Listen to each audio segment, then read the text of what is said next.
istifadə olunan testlər, test sualları və tapşırıqlar həmin fənn üzrə kurikulumun və kurikulum əsasında hazırlanmış dərsliklərin çərçivəsindən bir adım belə kənara çıxmır. Bu o deməkdir ki, müəllim coğrafiya fənnini tədris edirsə uşaqlara tədris etdikləri məqamlardan özləri imtahan olunacaqlar. Ondan əlavə heç nə tələb edilmir. Mən indi məmur kimi bunu sizə şərh eləyirəm, amma vətəndaş kimi mənim mövqeyimi bilmək istəyirsinizsə, mən hesab eləyirəm ki, sertifikasiyada suallar daha mürəkkəb olmalıdır. Məktəb proqramından yüksək olmalıdır. Belə bir sadə dillə desək, mən bu qədər öyrətmək istəyirəmsə, özüm bu qədər bilməliyəm.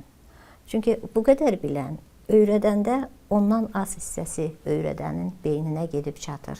Eyni proyeksiyanı qazanır. Siz daha çox bilməlisiniz ki, onun bir hissəsini rahat şəkildə öyrədə biləsiniz. Bu nöqteyi nəzərdən baxanda bizim sertifikasiya sualları kifayət qədər sadədir.